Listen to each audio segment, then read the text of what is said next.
What drives a queen to execute her own family? Fear, power, destiny? For Mary Tudor, popularly known as Bloody Mary, the answer was all three. Her 15-year-old cousin, Lady Jane Grey, was the quiet girl caught in the storm. In today's video, we'll have a look at the reign of Bloody Mary and how she eliminated her own cousin. Mary Tudor was born on the 18th of February, 1516, the only surviving child of Henry VIII and Catherine of Aragon.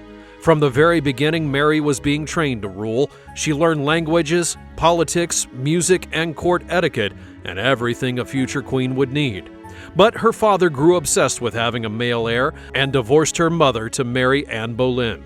Suddenly, Mary went from princess to illegitimate child, and in 1533 she was officially declared illegitimate and stripped of her claim to the throne. Even worse, she was sent to serve in the household of her younger half-sister Elizabeth, the very girl who would replace her in her father's eyes. Imagine being a child, surrounded by wealth and power, and then losing everything that defined your identity.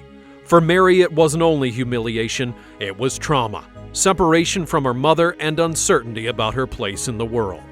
Henry VIII's divorce came with a break from the Catholic Church, which changed everything. England shifted from Protestantism, and Mary's life became a battle between her faith and the new order.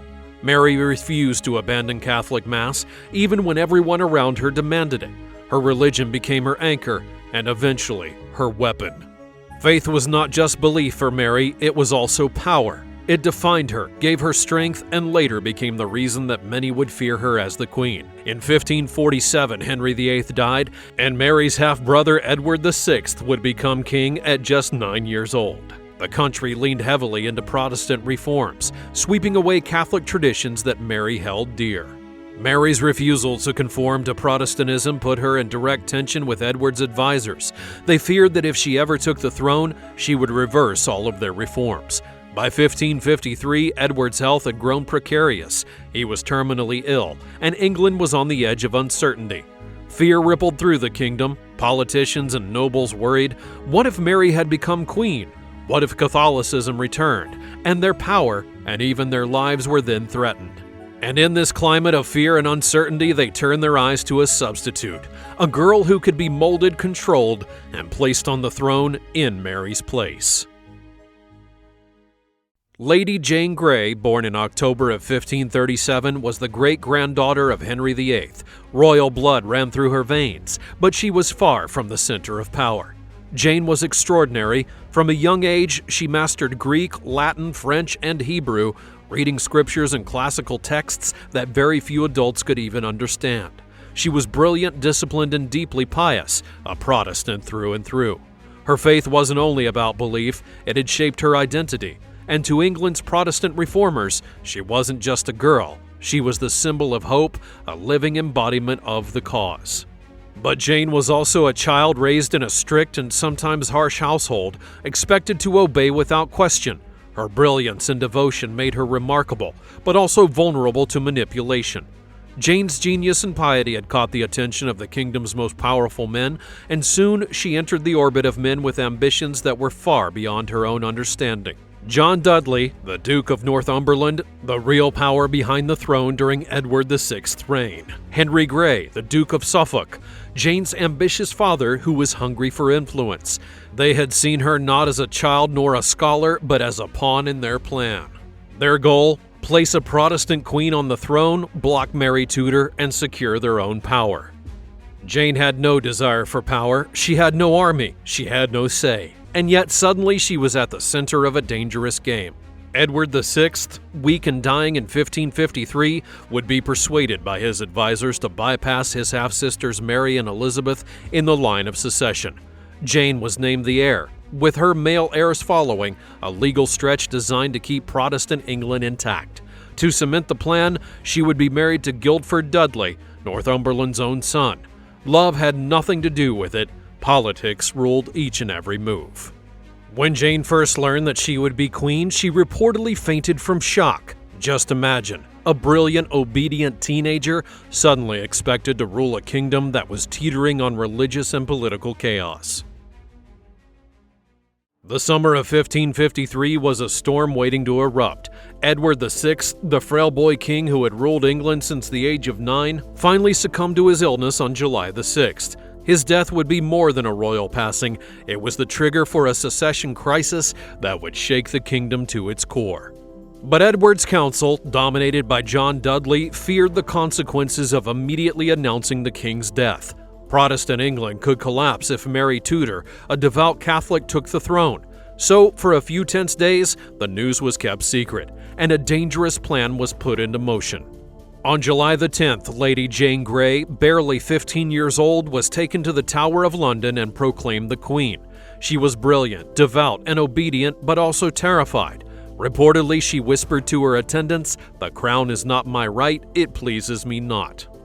Jane's proclamation did not go unnoticed or unchallenged. The public did not rally to her cause. Mary Tudor, the rightful heir according to Henry VIII's will and the Third Succession Act, moved swiftly. She gathered forces in East Anglia. Her support swelling as nobles and commoners alike recognized her legitimacy. Even Jane's own father, Henry Grey, the Duke of Suffolk, abandoned the plot, realizing the tide had turned. Northumberland, the architect of Jane's rise, lost control of the situation as his allies defected and his influence crumbled. England's political landscape would shift like the sand beneath Jane's feet. By July the 19th, only 9 days after she would be crowned, Jane's brief reign came to a dramatic end. Mary Tudor was proclaimed queen across the kingdom, and Jane was deposed. Northumberland would be arrested and executed for his treason. Jane, her husband Guilford, and their family were all imprisoned in the Tower of London, their fates hanging in the balance. Mary's initial instinct would be mercy. Jane was only a child, clearly manipulated by ambitious men, and not inherently dangerous. For a moment, it seemed as though history may end up sparing this brilliant young girl. However, England was a kingdom on edge, and political events had a momentum of their own. The fear, paranoia, and pressure that surrounded Mary's fragile throne would soon force a decision that would seal Jane's tragic fate. In July of 1553, Mary Tudor finally took the throne she had been denied for so long. The daughter of Henry VIII and Catherine of Aragon, she was now Queen of England. For Mary, the crown was not only a title, it became a mission. She believed England had been led astray, and she was determined to restore the Catholic faith to its rightful place. Her task would be daunting. The kingdom had been transformed by Protestant reforms under Edward VI. Churches, clergy, and even ordinary citizens had adapted to new religious practices. Reversing these changes was not only a spiritual mission, it was a political gamble. Each and every step that Mary took would be shadowed by fear. Fear of uprisings, fear of conspiracies, and fear that her very faith had made her enemies in her own court. Mary's solution was brutal and decisive. Over her 5-year reign, more than 280 Protestant dissenters were executed, burned at the stake in what would become known as the Marian persecutions. History would remember her as Bloody Mary, a title born out of fear, faith, and the ruthlessness required to hold a kingdom together. Meanwhile, Lady Jane Grey, the teenager whose brief 9-day reign had threatened Mary, became a symbol for Protestant resistance. Jane's intelligence, youth, and tragic story would be used by rebels to rally support against the Queen, and Mary understood the danger. Leaving Jane alive, even as a prisoner, was just too risky. In Mary's mind, mercy could not outweigh the threat to her crown and her faith. By February of 1554, Mary Tudor's reign, though secured, was still fragile. The country was simmering with unrest. The proposed marriage to Philip of Spain, an alliance meant to strengthen her rule, was seen by many English nobles as a threat to national independence, and so rebellion would erupt. Sir Thomas Wyatt, a respected member of the gentry, had led an uprising in Kent. His goal would be clear: stop the Spanish marriage and, in the eyes of many Protestants, prevent Catholic dominance from returning to England. Wyatt's rebellion was not only a protest, it was a direct challenge to Mary's authority. What made the situation even more dangerous was Lady Jane Grey's family involvement. Jane's father, Henry Grey, Duke of Suffolk, became entangled in the conspiracy. Mary's court would view this as evidence that Jane, the former 9-day queen, could once again become a focal point for rebellion. Even though Jane herself had been a reluctant queen, her very existence now represented a rallying symbol for Protestant opposition. Mary was torn between mercy and necessity and faced a terrible decision. Jane was young, barely 17 years old, and had been clearly manipulated by ambitious men. She had been innocent in the original plot to prevent Mary from ascending the throne, yet the political reality was brutal. If Jane was left to live, she could inspire further plots, rebellions, and even attempts on Mary's life. After days of counsel, deliberation, and immense pressure from her advisors, Mary made a decision. Jane could not live. It was not a choice that Mary relished. She knew that the crown and the stability of the realm outweighed the life of a single girl, no matter how innocent.